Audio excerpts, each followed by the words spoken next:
Operation सिंदूर को लेकर आज दूसरे दिन राज्यसभा में चर्चा होगी, लेकिन विपक्षी पार्टियां अभी भी सरकार से कई सवाल पूछ रही हैं। बातचीत के लिए केंद्रीय राज्य मंत्री BL वर्मा मौजूद है। सर, प्रधानमंत्री नरेंद्र मोदी का कल संबोधन लोकसभा में हुआ, राज्यसभा में आज दूसरे दिन की चर्चा है, लेकिन विपक्ष संतुष्ट नजर नहीं आ रहा है। देखिए, माननीय प्रधानमंत्री मोदी जी ने, इस देश के यशस्वी गृह मंत्री जी ने, हमारे विदेश मंत्री जी ने, रक्षा मंत्री जी ने इतना विस्तार से चीज़ों को बताने का काम किया है। ऑपरेशन सिंदूर की सफलता, किस तरह का घटनाक्रम रहा है। आदरणीय गृह मंत्री जी ने तो एक एक तथ्यात्मक तरीके से कि इस घटना में कितने लोगों से पूछताछ की गई, कितने प्रमाण के साथ में ये पुष्टि की गई कि आतंकवादी 22 अप्रैल की घटना में थे, वो इस तरह से मारे गए हैं। इसके बाद में भी कांग्रेस या ऐसे उनके सहयोगी दल, उनकी समझ में नहीं आता। तो मुझे लगता है कि उनको एक चश्मा ठीक प्रकार से लगाना चाहिए जो वो देखने में सही आए कि माननीय प्रधानमंत्री ने स्पष्ट रूप से कहा है और इसके बाद में भी संतुष्ट नहीं है। तो फिर मुझे लगता है कि कहा जाता है कि उसकी तो दवा लुकमान हकीम के पास भी नहीं है। तो ये कांग्रेस की मजबूरी है, वो क्यों नहीं समझ पाते। कांग्रेस पार्टी ये भी कह रही है कि प्रधानमंत्री ने सीधे सीधे नहीं कहा कि सुरक्षा में चूक कहाँ हुई, क्यों सुरक्षा में चूक हुई, 26 लोग क्यों मारे गए, सीधे तौर पर प्रधानमंत्री ने जवाब नहीं दिया।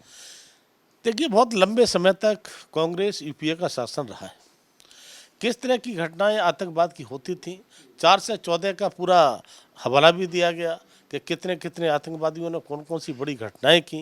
1000 के आसपास लोग उसमें मारे गए। लेकिन इसके बाद में भी कांग्रेस की सरकार पर कोई भी जू नहीं रहेगी।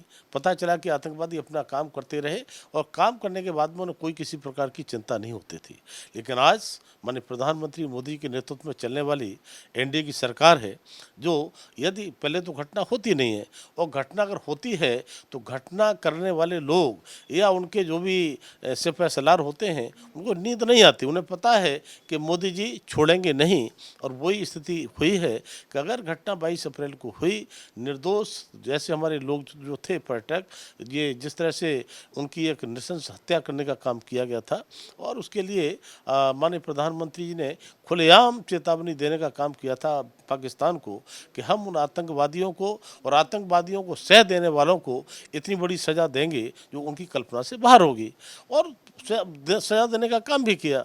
6-7 मई की रात का हाल आपने देखा। उसके बाद में हमारी सेना के अधिकारियों ने कह दिया कि हमारा लक्ष्य पूरा हो गया। लेकिन फिर भी अगर दुस्साहस पाकिस्तान करेगा तो उसका फिर परिणाम क्या होगा, पाकिस्तान को भुगतना पड़ेगा। वही दुस्साहस करने का प्रयास किया तो 9 और 10 मई की रात के लिए जो जिस तरह से 11 एयरवेज तबाह किए गए, जो पाकिस्तान एक तरह से हाहाकार मच गया और जाकर के एक गुहार लगाने लगा, अपनी भीख मांगने लगा सीज फायर के लिए।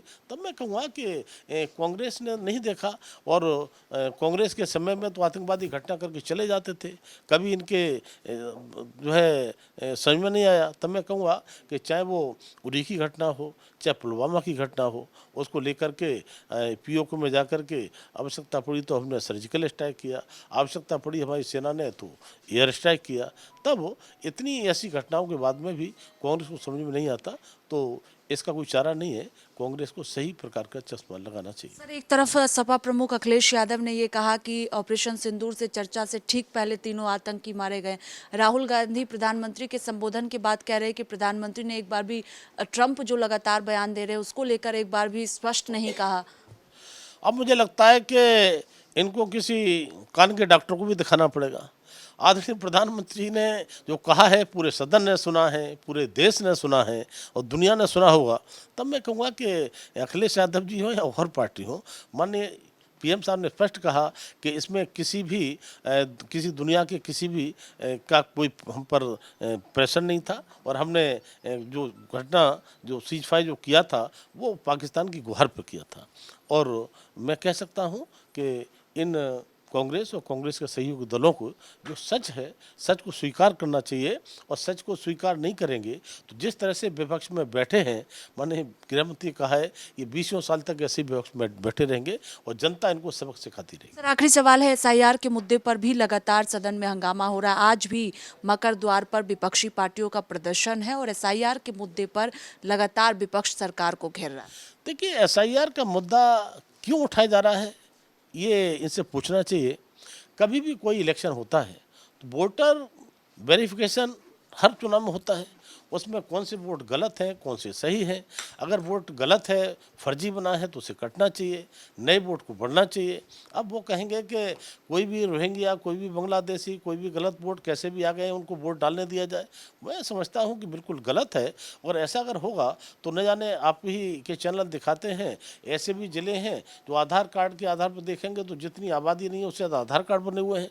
तो इस प्रकार का जो फर्जीफिकेशन हो रहा है, उस फर्जीफिकेशन को रोकने के लिए आयोग ने ये काम किया है और वो काम सही है। और ये काम कोई नया नहीं है, हर चुनाव में वोटर लिस्ट का वेरिफिकेशन होता है। बहुत शुक्रिया बातचीत के लिए। कैमरा पर्सन देवेंद्र के साथ स्वाति पाठक, भारत समाचार, दिल्ली।